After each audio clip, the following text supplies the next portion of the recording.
요한계시록 22장 20절 말씀 시작. 이것들을 증언하시니가 이르시되 내가 진실로 속히 오리라 하시기를. 아멘. 주 예수여 오시옵소서. 아멘. 착석하시겠습니다. 오늘날 많은 사람들이 흔히 사용하는 단어 가운데 하나가 말세라는 단어입니다. 아이고 말세다 말세, 그런 이야기 많이 듣죠? 네. 그런데 일반 사람들이 생각하는, 일반 사람들이 사용하는 이 말세라는 단어와 우리 교회에서 이야기하는 말세라는 단어는 다릅니다. 일반 사람들이 사용하는 말세라는 뜻은 끝이다, 그런 의미를 가지고 있습니다. 그런데 기독교에서 이야기하는 말세라는 단어의 의미는 새롭게 시작한다, 그런 의미를 가지고 있습니다. 지금으로부터 약 6,000년 전에 하나님께서 세상을 창조하시고 그리고 아담과 하와를 만드셨는데, 아담과 하와가 타락함으로 인해서 죄가 세상에 들어왔습니다. 그래서 사람들은 계속적으로 죄 가운데 거할 수밖에 없었습니다. 그 죄인들을 살리기 위해서 하나님께서 예수 그리스도를 이 땅에 보내주셨습니다. 첫 번째 예수님께서 이 땅에 오신 것을 초림이라고 이야기하고, 또 마지막에 예수 그리스도께서 오시는 것을 재림이라고 이야기합니다. 그래서 이 마지막 때라는 말은 바로 예수 그리스도의 재림을 의미합니다. 왜냐하면 예수님께서 재림하실 때에 이제 새롭게 시작되는 해가 되는 것이거든요. 성경에서도 이 재림에 대해서 아주 많이 언급하고 있습니다. 신구약 전체에서 초림보다도 재림을 8배 이상 언급하고 있습니다. 그리고 구약, 예를 들어서 이사야서부터 말라기까지를 선지서라고 이야기하는데, 이 선지서 가운데서의 주된 주제가 무엇이냐면은 예수님께서 다시 오신다, 이것이 주제입니다. 그래서 구약 전체의 주제는 이 땅에 오실 예수 그리스도, 그 이 땅에 오실 예수 그리스도는 초림과 재림인데 재림에 대해서 더 많이 언급하고 있다는 것입니다. 또 신약 성경에서도 재림에 대해서 많이 언급하고 있는데 무려 318번이나 언급하고 있습니다. 318회 동안 언급하고 있는데 신약의 전체 장수가 260장입니다. 그렇다면은 적어도 한 장에 한 번 내지 두 번은 이 재림에 대해서 계속 언급하고 있음을 우리는 알 수가 있는 것입니다. 예수님께서도 사복음서에 보면은 20여 회 이 재림에 대해서 말씀하고 있습니다. 그만큼 중요하다는 것입니다. 성경에서 두 번, 세 번 이야기하는 것은 엄청나게 중요한 교리입니다. 그런데 그 두 번, 세 번이 아니라 318회에 걸쳐서 다시 오신다, 예수 그리스도는 이 땅에 다시 오신다, 계속적으로 말씀하고 있는 것입니다. 그만큼 우리가 이 말씀에 대해서 중요하게 생각해야 한다 하는 말입니다. 그래서 신약 전체에서 구원 다음으로 많이 언급되고 있는 주제가 예수 그리스도의 재림이라는 그러한 이야기입니다. 이 예수님의 다시 오심, 예수님의 재림에 대해서 신약 성경에서 사모했던 교회가 데살로니가 교회입니다. 데살로니가 교회는 바울이 2차 선교 여행을 하면서 이제 빌립보에서 선교 사역을 하다가 도망치다시피 나와서 데살로니가에 가서 그곳에서 3주 내지 4주에 걸쳐서 그들에게 말씀을 가르쳤습니다. 하나님이 누구시고 또 예수님이 누구시고 성령님이 누구신지, 그리고 이 땅은 어떻게 창조되었고 죄는 무엇이고 또 천국과 지옥은 무엇이고 이 땅의 마지막 방은 무엇인지, 그것에 대해서 말씀해 주었습니다. 그래서 데살로니가 교회 성도들은 이 마지막 때에 대해서 너무나도 잘 알고 있었습니다. 그런데 이 마지막 때, 예수님의 재림, 이 말세, 이것에 대해서 너무나도 긴장한 나머지 어떤 사람들이 생겼냐면은 지금은 마지막 때이니까 아무것도 하지 말아야 된다, 모든 걸 손 놓고 살아야 된다, 직장도 그만두고 아무것도 하지 말아야 된다, 그렇게 주장하는 사람들이 있는가 하면, 또 어떤 사람들은, 한편으로 어떤 사람들은 그 당시에 로마로부터 엄청난 환난과 핍박이 있었습니다. 그래서 이미 이 환난의 때가 지나갔고 우리는 예수 그리스도께 휴거당하지 못했지 않았을까, 그런 두려움이 있었던 것입니다. 여러분, 성경에 보면은 데살로니가전서 4장 16절에서 17절 말씀 한번 볼까요? 예수님께서 어떻게 이 말세에 대해서 가르쳐주고 있냐면은, 자, 같이 읽어보겠습니다. 시작. 데살로니가전서 4장 16절에서 17절 시작.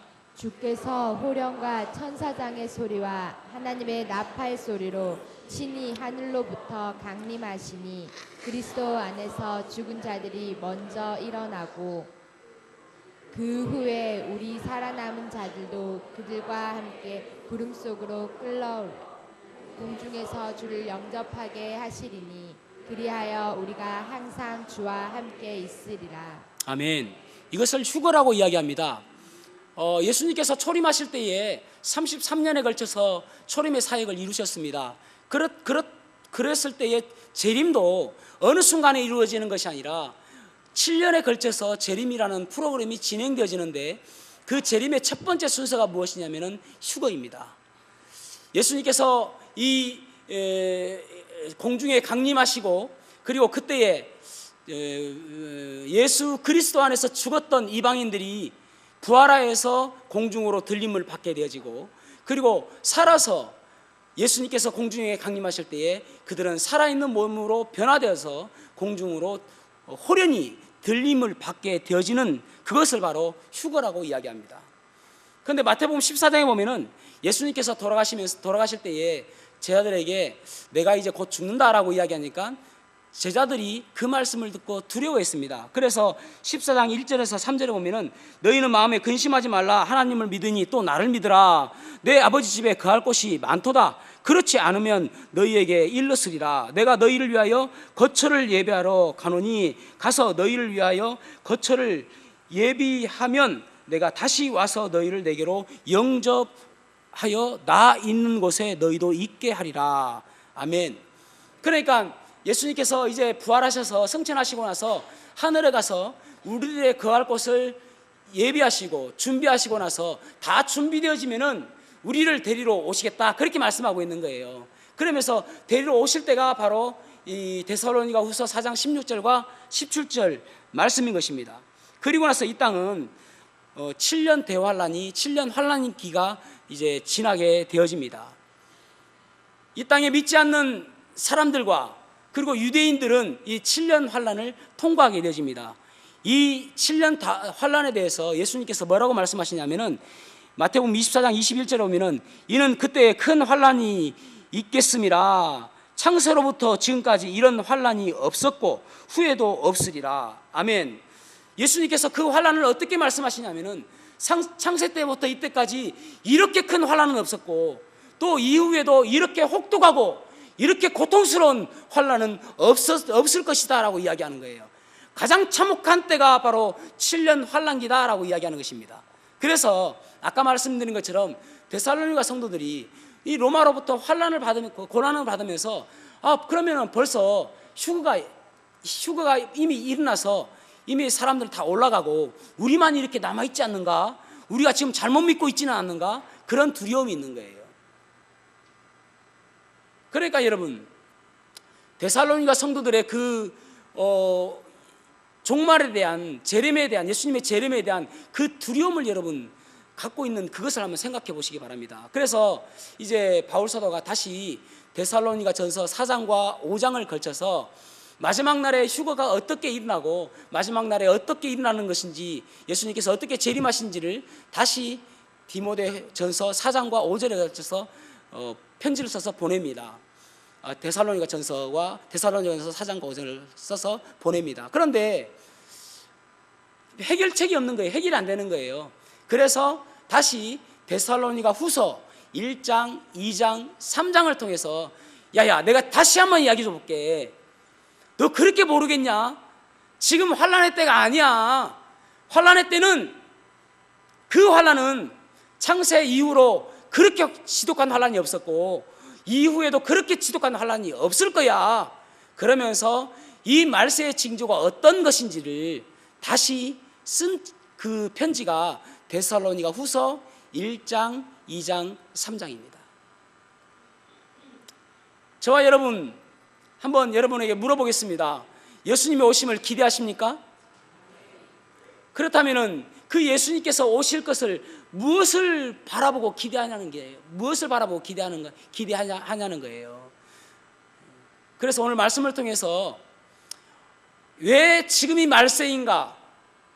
말세의 징조는 무엇이며 말세의 때 우리는 무엇을 해야 될 것인가를 보려고 합니다. 특별히 오늘은 이제 앞으로 몇 주 동안에 말세의 징조가 어떤 것인지를 계속해서 말씀해 드릴 거예요. 오늘 오후에는 또 요한계시록을 이제 오늘 오후부터 강의할 것입니다. 요한계시록 바로 알기라는 제목을 가지고 너무나도 우후죽순으로 사람들이 요한계시록을 마치 비밀처럼, 사실 비밀 아닙니다. 그런데도 불구하고 비밀처럼 자기만 알고 있는 것처럼, 저만 알고 있는 거 아니거든요. 그런데 자기만 똑똑한 것처럼 오늘날 그렇게 하고 있어요. 잘못 가르치니까. 그래서 요한계시록에 대해서 자세히 가르쳐드리고 앞으로 몇 주에 걸쳐서 말세에 어떤 일이 일어날 것인가, 그러면은 그 징조를 보면 우리가 지금 말세구나 알 수 있잖아요. 그죠? 그래서 그것을 오늘 배워보려고 그래요. 오늘 특별히 데살로니가 후서 2장을 통해서 말세에 어떤 일이 일어나는지 한번 보려고 합니다. 첫 번째, 말세의 징조는 어떤 것인가?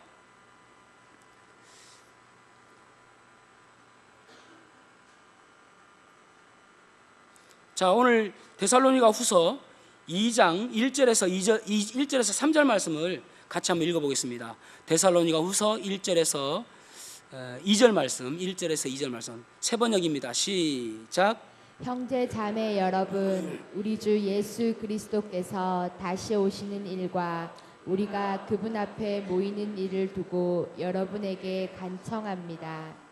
여러분은 영이나 말이나 우리에게서 받았다고 하는 편지에 속아서 주님의 날이 벌써 왔다고 생각하게 되어 마음이 쉽게 흔들리거나 당황하는 일이 없도록 하십시오. 아멘. 누가 와서 마지막 때라고 해서 마음이 쉽게 흔들리지 마라라고 이야기하고 있는데, 여기 지금 누구에게 이야기하고 있느냐 하면은 형제 자매들에게 이야기하고 있습니다. 무슨 말입니까? 구원받은 형제 자매들에게 이야기하고 있는데 간청하고 있다라고 말씀하고 있습니다. 우리 성경에는 구한다 그렇게 말씀하고 있습니다. 무엇을 근거로 간청하는가? 예수 그리스도께서 다시 오실 것과 그리고 우리가 함께 모일 것, 그것을 근거로 간청한다는 거예요. 그러니까 무슨 말이냐면은 여러분들에게 정말 당부한다. 무엇을 두고 맹세코 당부하냐면은 예수 그리스도께서 다시 오실 것 확실하다. 그리고 그 앞에서 우리가 함께 모이는 것 정말 확실하다. 그런데 그것을 내가 두고 맹세하고 간청하고 여러분들에게 부탁하는데, 누군가 와서 영으로나 말로나 또 우리에게 온 편지로 왔다고 해서 그것을 받고 당황하거나 미혹되지 말고 두려워하지 말아라, 그런 말입니다. 여러분, 간혹 예전에 우리가 이제 요한계시록이나 이 그 재림 종말에 관한 이야기를 하면은 사람들이 좀 우습게 생각하는 경우가 있었습니다. 또 이단이 아닌가 생각하는 경우도 있었죠. 왜 그렇습니까? 1992년 10월 28일 날 다미성교회에서 그날이 마치 마지막인 것처럼 그날이 우리가 모두 휴가 나간다 그런 이야기를 했지 않습니까? 근데 모든 것들이 불발로 그쳤어요. 거짓으로 들통이 났죠. 그러니까 그때부터는 사람들이 무슨 이야기를 해도 이것은 일어날 일이 아니다라고 생각하는 거예요. 오늘날에도 마찬가지입니다. 언제 오실 것인가를 정확하게 두고 이야기하는 것은 분명히 말씀드리지만은 이단입니다. 그렇지만은 그것이 없어지는 진리가 아니에요. 반드시 이루어진다는 것이죠. 이 당시에도 여러분 곧 오십니다. 예수님께서 곧 오십니다. 이미 오셨습니다라고 이야기하는 그런 것에 대해서 당황하지 말고 두려워하지 말아라, 그런 말이에요. 반드시 오시긴 하시지만은 영으로나 영어로는 말은 무슨 말이냐면은 그 당시에만 해도 아직 말씀이 완전히 완성되지 않았을 때입니다. 그래서 그들은 직통 계시를 받았어요. 직통 계시라는 말은 기도하는 가운데 하나님의 음성을 들었다, 그렇게 이야기하는 것입니다. 그런데 그 직통 계시가 오늘날로 치면 특별 계시인데, 특별 계시는 하나님 말씀이거든요. 그래서 하나님 말씀이 완성된 이후에는 지금은 더 이상 특별 계시는 없습니다. 지금도 만약에 특별 계시가 있다고 한다면은 지금도 성경은 완성된 것이 아니죠. 계속 쓰여져야 되는 것이니까. 그런데 지금은 성경이 우리에게 완성된 66권으로 하나님께서 주어졌다고 우리는 믿습니다. 그래서 지금은 직통계시가 없어요. 그런데 그때만 해도 직통계시가 있었습니다. 그래서 그 직통계시를 받은 것을 예언이라고 이야기하고, 그것을 이야기하는 사람들을 선지자라고 이야기했습니다. 그러니까 그들이 하나님께부터 내가 이것을 받았습니다 라고 한다 할지라도 이러한 징조가 있지 않는 한 말세가 아니다라는 것을 이야기하는 거예요. 그래서 아직까지 두려워하지 말아라, 그런 말입니다. 그 다음에 말로, 얼마나 말을 잘하는 사람들이 많습니까? 그래서 말로 현혹한다 할지라도 지금은 마지막 때가 아니니까 너무 걱정하지 말아라, 그런 말입니다. 그 다음에 우리에게 온 편지로, 이것은 바울 사도의 편지입니다, 그러니까 우리가 믿어야 됩니다, 그렇게 한다 할지라도 그래도 너희들이 당황하지 말아라. 왜요? 하나님 말씀에 정확하게 징조가 적혀 있으니까. 그래서 여러분, 에베소서 4장 14절에 보십시오. 에베소서 4장 14절 말씀, 왜 우리가 흔들리는지, 자, 같이 읽어보겠습니다. 시작. 우리는 이 이상 더 어린아이로 있어서는 아니 됩니다. 우리는 인간의 속임수나 간교한 술수에 빠져서 온갖 교훈의 풍조에 흔들리거나 이리저리 밀려다니지 말아야 합니다. 아멘. 온갖 교훈의 풍조에 흔들리거나 또 이리저리 밀려다니지 말아야 됩니다, 그렇게 말씀하고 있죠. 이 교훈이라는 단어가 영어로 닥트린이라는 단어입니다. 정확하게 표현을 하자면 교리라고 표현하는 것이 더 정확한 번역이라고 할 수 있을 것입니다. 그래서 디모데후서 3장 16절에 모든 성경은 하나님의 감동으로 된 것으로 교훈과라는 단어가 사실은 닥트린이라는 단어입니다. 교리와 책망과 바르게 함과 의로 교육하기에 유익하다라고 말씀하고 있습니다. 그러니까 우리가 흔들리지 않을 수 있는 가장 좋은 방법은 무엇이냐면은 하나님 말씀대로 살아가는 것, 하나님 말씀대로 믿는 것, 하나님 말씀에서 뭐라고 이야기하는지를 잘 깨닫는 것, 믿는 바가 여러분 확실해야 됩니다. 구원이 무엇인지, 어떻게 우리가 구원을 받는지. 우리는 예수 그리스도께서 나의 죄를 위해서 십자가에 달려 돌아가시고 3일 만에 부활하시고 그리고 승천하셨다가 다시 재림하여 주실 것을 믿습니다. 그것이 구원이죠. 내 말을 믿고 내 말을 듣고 또 나 보내신 자를 믿는 자는 죽어도 살겠고 심판에 이르지 아니한다고 말씀하고 영생을 얻다 말씀하고 있잖아요. 그것을 믿으면 구원받는 것이죠. 예수님이 누구시고 청구와 지옥이 무엇이고 재림과 부활과 휴거가 무엇이고 7년 환란이 무엇인지를 말씀을 통해서 잘 깨닫고 잘 알아야 흔들림이 없다라고 말씀하고 있는 것입니다. 여러분, 예수님을 믿는다면 어떤 특징들이 나타나죠? 예수님을 믿으면 평강과 기쁨과 은혜가 있습니다. 예수님을 믿으면 평강과 기쁨과 은혜가 있단 말이에요.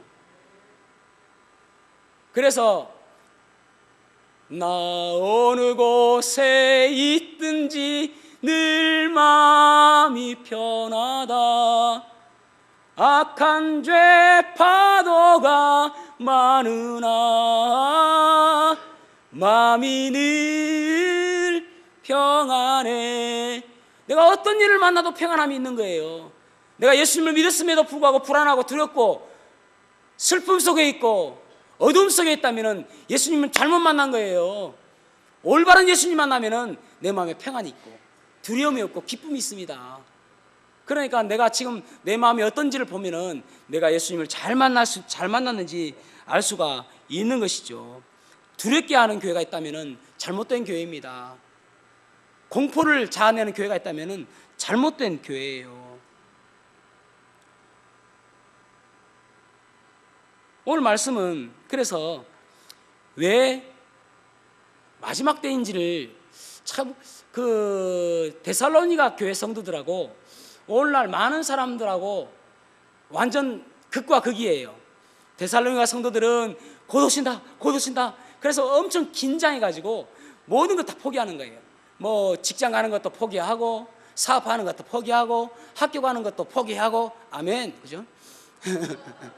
다 포기하는 거예요. 아무것도 하지 않고 그냥 있는 거예요. 그게 데살로니가 교회 성도들의 단점이었습니다. 근데 오늘날 사람들은 어떻습니까? 뭐 오실까? 아니라며요. 안 오신다라는 생각이에요. 마치 이 세상이 이대로 그저 오랫도록 유지될 것처럼 생각하는 것이 문제라는 거예요. 그런데 여러분, 오늘 데살로니가 후서 2장 3절 말씀을 읽어볼까요? 자, 2장 3절 읽어보겠습니다. 시작. 누가 어떻게 하여도 너희가 미혹되지 말라. 먼저 배교하는 일이 있고 저 불법의 사람 곧 멸망의 아들이 나타나기 전에는 그날이 일지 아니하리니. 아멘. 두 가지 징조가 나타날 것이다 라고 말씀하고 있어요. 배교하는 일과 그리고 불법의 사람, 멸망의 자가 나타날 것이다. 다시 말해서 적그리스도가 나타나게 될 것이다. 그러니까 데살로니가 교회 성도들한테는 그때는 아니고 지금은 기어요. 그때 적그리스도가 나타났느냐, 그때 배교하는 일이 있었느냐, 그때는 없었단 말이에요. 그러니까 그때는 아니에요. 그런데 지금은 기고 있다니까요. 그래서 오늘 제가 여러분들에게 지금이 말세의 때가 왜인지를 말씀해 주려고 하고 있는 것입니다. 먼저 배교하는 일이 일어나게 될 것이다. 배교하는 일이라는 말은 무슨 말이냐면은 배신한다는 말이에요. 그러니까 내가 예수님을 믿는다라고 하면서 다른 것도 믿고 다른 것도 인정하는 거예요. 내가 예수님을 믿는다 하면서도 다르게 행동하는 거예요. 예를 들어서 배교하는 일의 그 전제 조건은 무엇입니까? 먼저 믿은 것이죠. 그래서 오늘날에 참 안타깝게도 교회가 다 좋은 교회는 아니에요. 또 교회가 크다고 해서 다 좋은 교회는 아닙니다. 미국의 10대 교회 가운데 속한 교회들이 어떤 교회들이 있냐면은 세들백 교회, 윌로 클리닉 교회, 뭐 이런 교회들이 다 10대 교회 안에 속해 있습니다. 엄청 큰 교회죠. 세들백 교회의 릭 워렌 목사님입니다. 이 릭 워렌 목사는 최근에 어떻게 이야기하냐면은 이슬람과 우리는 똑같다라고 이야기했어요. 어떻게 이슬람과 우리가 똑같습니까? 그리고 이슬람에도 구원이 있다라고 이야기하고, 그리고 천주교와 우리는 다를 것이 없다라고 이야기했습니다. 릭 워렌은 이 교황을 뭐라고 이야기하면 홀리 파더라고 해요. 홀리 파더, 거룩한 아버지다라고 이야기한단 말이에요. 이게 어떻게 가능합니까, 여러분? 조엘 오스틴, 뭐 긍정의 힘을 써서 우리가 얼마나 많이 봤습니까? 그런데 이 사람도 똑같습니다. 교회 밖에도 구원이 있고 바르게 살면 구원받는다는 거예요, 여러분. 이런 사람들이 오늘날 배교하는 사람들입니다. 많은 사람들이 그렇게 쫓아가고 있어요. 루터 교회가 최근에 무엇을 선언하였냐면은 루터 교회는 천주교회와 캐톨릭과 다를 게 없다라고 이야기했습니다. 아니 여러분, 루터 교회는 어떻게 해서 나왔습니까? 1517년 루터에 의해서 행위로 구원받는 것이 아니라 구원은 오직 믿음으로 받는다라는 것을 깨닫게 되어지고, 그리고 나온 거예요, 여러분. 그때 종교개혁을 하면서 자기의 목숨을 담보로 하면서까지 그는 종교개혁을 일으켰던 사람입니다. 루터가 이 이야기를 들으면 얼마나 가슴을 치며 통곡할까요? 내가 그것 때문에 종교개혁을 일으킨 게 아닌데, 그것 때문에 내가 천주교에서 나온 것이 아닌데 지금 똑같다라고 이야기해요, 루터교회가. 또 어떤 장로교회들은 WCC, NCC, 종교 통합 운동을 벌이고 있습니다. 연합 운동을 벌이고 있는 것이죠. 똑같다. 이제는 하나가 되어야 된다. 왜 그렇습니까? 싸우지 말고 잘 지내자예요. 싸우지 말고 잘 지내자. 너희 것도 우리가 인정하고 나도 인정해 다오. 그래서 어떤 목사는 원불교 학교 가가지고 가서 강의하고 그래요. 설교하고 그래요. 똑같으니까. 여러분 믿음, 내가 믿음 인정합니다라는 것입니다, 여러분. 이게 말이나 됩니까? 오늘날 그런 시대에 우리가 살아가고 있습니다. 이게 배교하는 일이에요.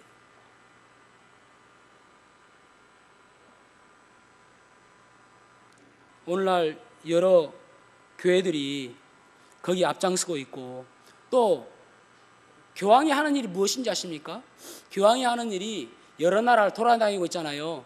그 일 가운데서 하는 일이 첫 번째 일이 무엇이냐면은 종교 통합이에요.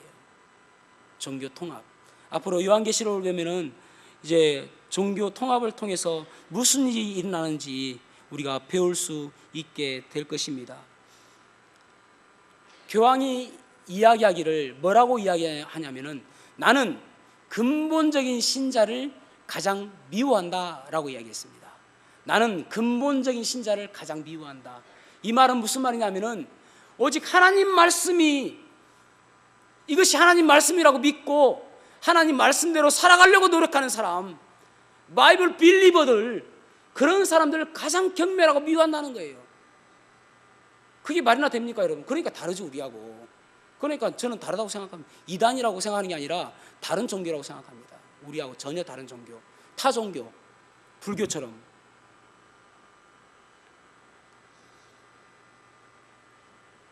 이런 일들을 지금 하고 있는 이것이 배교의 활동입니다. 배교하는 일이에요. 이런 것들을 통해서 볼 때에 오늘날 말세가 다가오고 있다, 예수님의 재림이 다가오고 있다라고 우리가 알 수가 있는 것입니다. 그때가 마지막이라고 지금 성경에서 말씀하고 있는 거예요. 그 다음에 또한 뭐라고 이야기합니까? 마지막 때에는 적그리스도가 등장하게 될 것이다 라고 말씀하고 있잖아요. 자, 데살로니가 후서 2장 9절에서 10절을 읽어볼까요? 적그리스도가 어떤 사람인가? 데살로니가 후서 2장 9절에서 10절 시작. 악한 자의 나타남은 사탄의 활동을 따라 모든 능력과 표적과 거짓 기적과 불의의 모든 속임으로 멸망하는 자들에게 있으리니 이는 그들이 진리의 사랑을 받지 아니하여 구원함을 받지 못함이라. 아멘. 사탄이 얼마나 능력이 있습니까? 그래서 그 사탄의 능력으로 이 적그리스도의 능력을 다 준다는 거예요. 그래서 엄청난 능력을 행사한다라고 말씀하고 있죠. 2장 4절을 보십시오. 2장 4절. 자, 2장 4절 읽어보겠습니다. 시작. 그는 대적하는 자라 신이라고 불리는 모든 것과 숭배함을 받는 것에 대항하여 그 위에 자기를 높이고 하나님의 성전에 앉아 자기를 하나님이라고 내세우느니라. 아멘. 얼마나 능력이 많은지 알겠죠? 자기가 하나님이라고 숭배받고 내가 하나님이다, 나를 섬겨라라고 지금 이야기하고 있는 거예요, 적그리스도가. 그런데 이 적그리스도가 나오는 것을 지금 여기 6절에서 7절도 한번 보겠습니다. 데살로니가 후서 6절에서 7절 시작. 너희는 지금 그로 하여금 그의 때에 나타나게 하려 하여 막는 것이 있는 것을 아나니 7절. 불법의 비밀이 이미 활동하였으나 지금은 그것을 막는 자가 있어 그 중에서 옮겨질 때까지 하리라. 아멘. 여기 보면은 적그리스도가 나타나는 것을 막고 있는 존재가 있다라고 말씀하고 있어요. 그죠? 그러니까 지금은 아직은 적그리스도가 나타나지 못하게 막고 있는 분이 계시다. 자, 그러면 한번 생각해 보시기 바랍니다. 적그리스도보다, 사탄보다 더 강한 분이 막아야 되겠습니까? 약한 사람이 막아야 되겠습니까? 강한 분이 막아야 되겠죠. 그래야 막히잖아요. 그래서 이 사탄보다 더 강한 분이 막고 있다. 강한 분은 누구죠? 이 천지를 창조하신 하나님, 성부 하나님, 성령 하나님, 성자 하나님이 막고 있다. 그렇게 말씀하고 있는 거예요. 근데 여기 그 6절에 보면은 막는다라는 이 단어가 그 뭡니까? 영어로는 withhold라는 단어예요. withhold라는 단어는 엄청나게 애쓰면서 막는 게 아니라 그냥 막고 있다는 거예요. 그러니까 무슨 말입니까? 힘이 잽도 안 된다. 그렇게 지금 그 기도 못 쓰고 적그리스도가 나오지 못하고 있다라고 이야기하고 있는데, 또 재밌는 단어가 7절에 보면은 막는다라는 이 앞에 뭐라고 말하냐면 let이라는 단어가 있어요. let. L-E-T. let이라는 단어는 뭐냐면은 별로 힘들이지 않는 거예요. 예를 들어서 뭡니까? 창세기 1장 3절에 보면은 하나님께서 말씀하셔서 빛이 있으라라고 말씀하잖아요. 거기 보면 영어성에 보면 let there be light. let there be light and there was light. 이렇게 돼 있어요. 그러니까 let there be light라는 말은 빛이 있으라 하니까 빛이 생긴 거예요. 엄청 막 빛이 있으라고 애써가지고 야, 내가 오늘 빚 만드는데 너무 힘들었다. 야, 내일 좀 쉬어야 되겠다.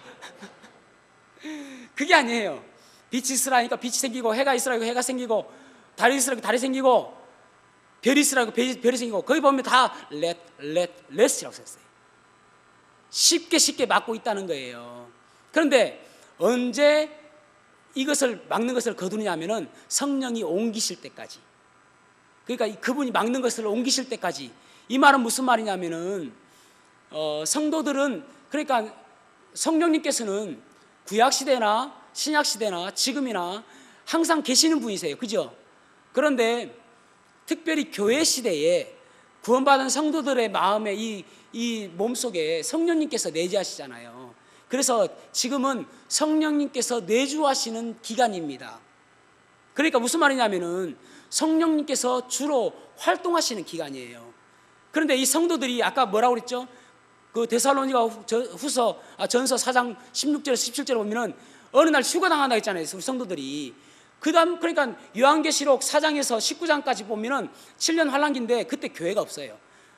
휴가 당했으니까 교회가 없죠. 그러니까 그 휴가 당한 그때에 성령님께서도 옮기신다는 거예요. 같이 옮기시니까 더 이상 이곳에서 활동을 하시겠죠. 계시겠죠. 어디든지 계실 수 있으니까. 그런데 아까 말씀드린 것처럼 구약에도 계셨지만은 신약의 특별히 교회 시대에 성령님의 그 프로그램이 있는 그 기간이지 않습니까? 그 기간이 끝났을 때 그때가 적그리스도가 출현할 때라는 거예요. 조금 더 이해가 되시죠? 자, 그러면은 2장 4절 말씀을 보겠습니다. 2장 4절. 적그리스도가 언제 나타나는지, 이게 가장 중요한 단어예요. 다시 한번 2장 4절 읽어보겠습니다. 시작. 그는 대적하는 자라 신이라고 불리는 모든 것과 숭배함을 받는 것에 대항하여 그 위에 자기를 높이고 하나님의 성전에 앉아 자기를 하나님이라고 내세우느니라. 아멘. 여기 보면은 적그리스도가 나타나서 반드시 하는 행동이 무엇이냐면은 하나님의 성전에 앉아서 숭배를 받는다는 거예요. 그렇다면은 하나님의 성전이 있어야 되잖아요. 그죠? 이것을 하나님의 성전을 영해해 가지고 교회로 해석하면 큰일 납니다. 교회가 아니라 이 하나님의 성전은 실제로 존재하는 하나님의 성전이에요. 첫 번째 하나님의 성전이 언제 세워졌습니까? 솔로몬 때에. 그죠? 여러분, 솔로몬의 성전은 어디에 세워졌냐면은 아브라함이 이삭을 하나님께서 바치라고 했을 때에 아브라함이 먼 길 가서 이삭을 하나님께 번제로 드리려고 갔습니다. 그곳이 어느 산이냐면은 모리아 산입니다. 가까이 산 거 아니에요. 자기 뒷동산에 산 게 아니라 하나님께서 지시하신 땅이 지시하신 곳이 모리아 산이라는 곳입니다. 그 모리아 산에 하나님께서 솔로몬에게 성전을 지으라고 하신 거예요. 그 모리아 산이 어디냐면은 예수 그리스도께서 돌아가신 골고다 언덕에 있는 그 산이 바로 모리아 산입니다. 그러니까 결국은 그 하나님의 성전이 있는 그곳에 그 이스라엘 그 땅에 성전이 있어야 되거든요. 근데 지금 성전이 있습니까? 다시 한번 이야기해 볼까요? 솔로몬이 성전을 세웠습니다. 그죠? 성전을 건축했어요. 그리고 나서 BC 586년에 바벨론에 의해서 남유다가 망하게 되어집니다. 그때 그 성전이 완전히 무너졌어요. 성전이 무너져 버렸습니다. 그리고 나서 고레스에 의해서 이제 이스라엘 백성들이 다시 포로에서 귀환되었지 않습니까? 그리고 나서 세운 성전이 제2성전 스룹바벨에 의해서 성전이 세워졌습니다. 근데 이 스룹바벨에 의해서 세워진 성전은 그렇게 솔로몬이 세운 것처럼 화려하지 않았습니다. 솔로몬은 엄청 화려하게 지었어요. 그런데 스룹바벨은 돈이 없었기 때문에 그만하게 화려하게 짓지 못했습니다. 아주 초라하게 지었습니다. 그런데 이제 로마 시대 때에 헤롯이라는 사람이 유대인의 환심을 사기 위해서 헤롯이 성전을 세웠습니다. 그 성전을 그 스룹바벨의 성전을 그 위에 재건한 거예요. 그러니까 헤롯이 세운 성전을 제3성전이라고 이야기하지 않고 그저 헤롯 성전이라고 이야기합니다. 이것도 제2성전이에요. 스룹바벨에 의해서 세운 성전. 그 성전을 세웁니다. 근데 얼마나 멋있게 세우냐면은 지붕을 황금으로 막 덮이고 문을 황금으로 덮이고 그리고 그 벽을 흰 대리석, 그러니까 멀리서 바라보면은 하얀 눈 위에 황금이 쫙 있는 것처럼 진짜 멋있었다고 그래요. 그래서 그 당시에는 가장 세계에서 뛰어난 건축물로 아주 인정받을 정도로 엄청나게 좋은 그런 건물이었다고 합니다. 무려 46년 동안 지었으니까 엄청나죠? 그래서 이제 AD 70년에 로마가 예루살렘을 침공해 옵니다. 타이투스 장군에 의해서. 그런데 이제 타이투스도 이 예루살렘 성전이 엄청 화려하고 멋있는 거 알고 세계적인 가치가 있는 걸 알거든요. 그래서 병사들에게 이야기합니다. 성전은 건들지 말아라. 다른 것은 다 약탈해도 성전은 건들지 말아라. 너무나도 아름다운 건축물이니까 세계적으로 길이길이 보관해야 되니까. 근데요, 황금이라고 이야기했잖아요. 병사들이 그 말을 듣지 않는 거예요. 그래서 그 황금을 캐기 시작하는 것입니다. 그러니까 성전이 완전 난리가 난 거예요. 그래서 많은 병사들이 그렇게 하고 있으니까 타이투스도 더 이상 막을 수 없는 거예요. 그래서 그렇게 할 바사 불질러라. 그래서 성전을 다 불태워버립니다. 그래서 불태우면서 황금이 녹아내리고, 그러니까 그 돌 하나에 돌 위에 올라가지 않도록 다 끌어내려가지고 황금을 다 가져가죠. 채취해가지고 가져가 버립니다. 그러면서 타이투스가 이 서쪽에 벽을 하나 딱 남겨둬요. 이것에 성전이 있던 장소다라는 것을 후대에 알려주기 위해서. 그것이 지금 통곡의 벽입니다. 자, AD 70년에 이 성전이 완전히 무너져 버렸어요. 없어졌습니다. 그리고 이스라엘 백성들은 다 디아스포라, 다 흩어져 버렸어요. 그래서 이 하나님의 성전이 세워질 수 있을까? 이것 때문에 예를 들어서 종교 개혁자 칼빈 같은 경우에도 이 이스라엘의 독립을 못 받기 때문에 이스라엘에 대해서 전혀 생각하지 못한 거예요. 그래서 예를 들어서 이사야서를 이스라엘을 다 교회로 번역하는 거예요. 그러니까 이해가 안 되는 것이죠. 이사야의 이스라엘은 이스라엘이거든요. 그러니까 켈빈도 이미 그것을 못 보았기 때문에. 그런데 놀랍게도 하나님께서 계획하시기를 1948년 5월 16일 날 이스라엘이 독립하게 되집니다. 나라가 생겼어요.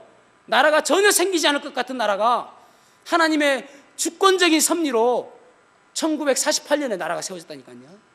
그리고 나서 1967년에 6.1 전쟁을 우리가 세계사서 통해서 하잖아요. 6.1 전쟁의 목적이 무엇인가? 구 예루살렘 시가지를 탈환하는 거예요. 뭐냐면은 구 예루살렘 시가지에 그곳에 성전이 세워져야 되거든요. 그래서 1967년에 그 6.1 전쟁을 통해서 탈환하게 되어집니다. 그 조그마한 나라가 지금도 유대인들이 이스라엘 사람들이 800만밖에 되지 않다고 그러잖아요. 숫자 그밖에 되지 않습니다. 그럼에도 불구하고 그 조그마한 나라가 6.1 전쟁을 해가지고 탈환한다니까요. 그래서 그들에게 무엇이 생기냐면은 성전위원회가 생깁니다. 우리가 하나님께로부터 범죄하고 하나님께로부터 우리가 징계를 받았으니까 하나님께 우리가 제사를 드림으로 인해서 다시 신정 정치를 우리가 받아야 된다. 그때 우리나라가 다시 설 수 있다. 이 유대인들이 그것을 깨닫게 되어집니다. 그래서 성전위원회를 구축하게 되어지는 거예요. 그래서 성전의 제단을 다 만들고요, 성전에 필요한 기구들을 다 만들었습니다. 그런데 중요한 것이 무엇이냐면은 이 성전 정결 제사를 드리기 위해서 반드시 필요한 것이 무엇이냐면은 민수기 19장 2절에서 9절에 보면은 붉은 암송아지.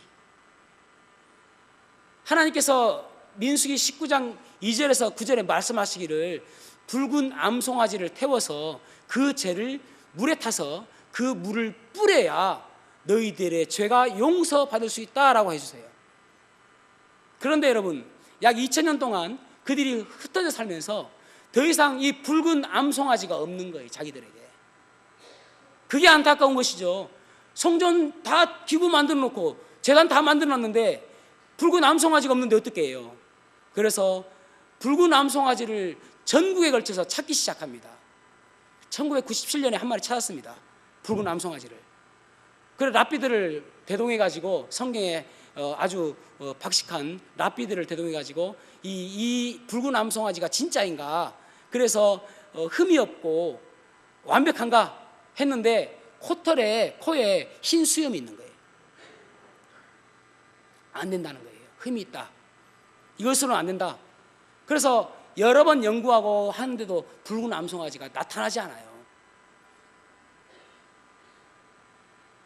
AD 70년 로마의 그 점령 때에 붉은 암송아지 9마리가 죽었답니다. 그러니까 그 다음에 없는 거예요, 암송아지가. 그래서 유대인들이 무엇을 하는지 아십니까? 붉은 암송아지 유전자를 복원시키는 일을 하는 거예요.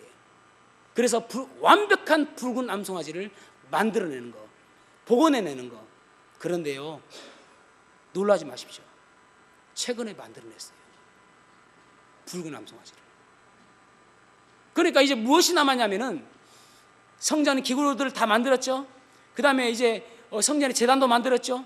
붉은 암송아지도 있죠. 성전만 만들어지면 되는 거예요. 그러면은 성전이 만들어지면은 그때가 적그리스도가 출현할 때인 것입니다. 그러니까 얼마 남지 않았다는 거예요. 최근에 클린턴 때부터도 자기들의 대사관을, 미국의 대사관을 텔아비브에서 예루살렘으로 옮기겠다라고 공약했습니다. 그런데 못했어요. 근데 최근에 트럼프에 의해서 공약을 했고 옮겼습니다. 예루살렘으로. 이제 명실공히 예루살렘이 이스라엘의 수도가 되었단 말이에요. 근데 지금 이제 그 성전이 세워졌던 그곳은 아랍의 영향권에 있습니다. 그래서 이것이 이슬람과 전쟁이 일어나게 될 수밖에 없거든요. 성전을 세우려면은 그것을 앞으로 어떻게 이루어 나가는가를 우리가 세계 정세를 보면은 알 수가 있어요. 그러니까 결국은 제3성전이 곧 세워질 것이라고 저는 믿습니다. 세워지면은 그때에 세상의 끝이 온다는 거예요. 그때면은 우리가 휴거당하게 되어지고, 그리고 적그리스도가 출현하게 되어지고, 이 땅에서는 7년 동안 환란기가 있으며, 그리고 그 7년이 끝났을 때에 예수님께서 마지막으로 재림의 프로그램을 마치시는데, 그때 휴거당했던 우리들과 천사들과 함께 이 예루살렘의 그 감람산에 예수님께서 스가랴 14장 4절에 보면 말씀하고 있거든요. 그곳에서 재림하실 거예요. 그러면은 그때 모든 것이 끝나고 천년 왕국이 시작되어지게 되는 것입니다. 중요한 것은 우리는 7년 환란을 지나지 않습니다. 우리는 모두 다 휴가 당하니까요. 그렇지만 중요한 것은 주님께서 오시고 있다는 사실이에요. 자, 그렇다면 여러분, 이 말세에 우리는 어떻게 살아야 할까요? 이 말세에 우리는 어떤 모습으로 살아야 될까요?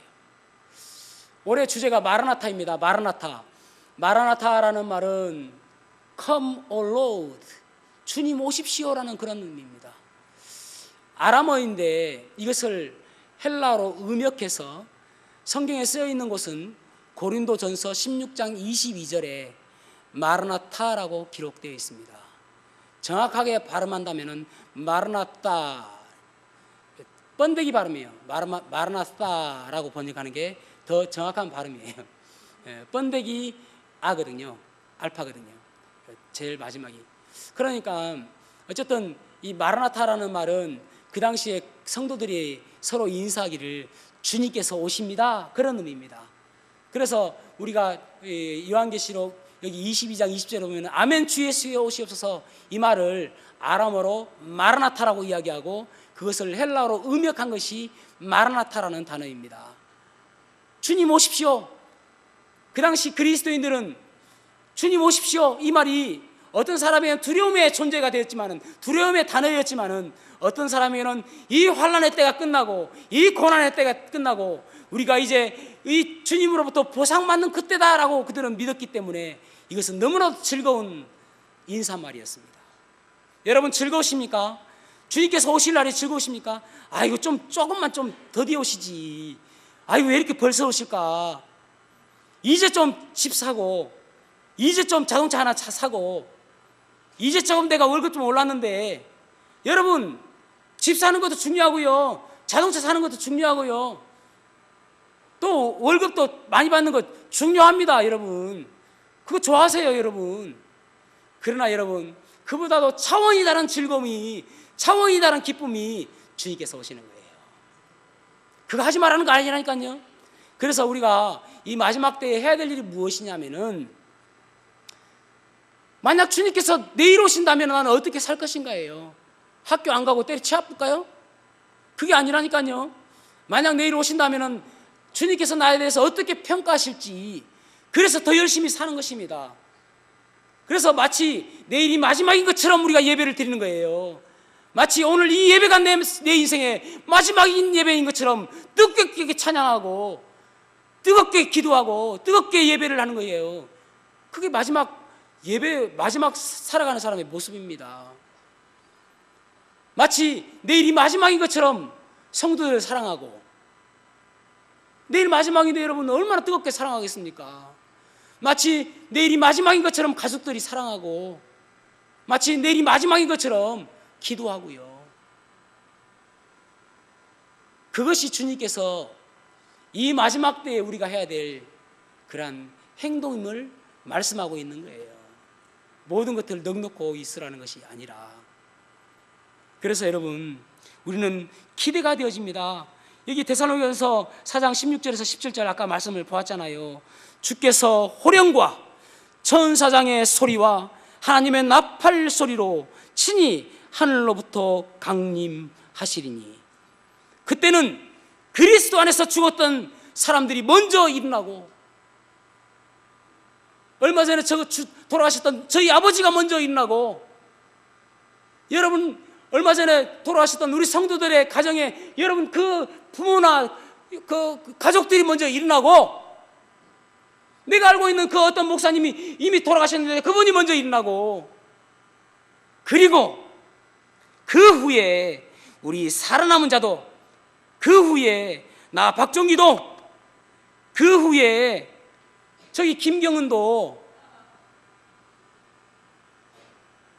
그들과 함께 구름 속으로 끌어올려 공중에서 주를 영접하게 하시리니, 그리하여 우리가 항상 주와 함께 있으리라. 얼마나 기뻐요. 그거 생각하며 사는 거예요. 사랑하는 성도 여러분, 중요한 것은 내가 구원받았느냐, 중요한 것은 내가 예수 그리스도의 보혈로 내 죄가 용서함을 받은 경험이 있느냐, 그것이 중요한 거예요. 그렇다면 주님 오실 날은 우리에게 큰 기쁨의 잔치의 때가 되는 것입니다. 기도하시겠습니다.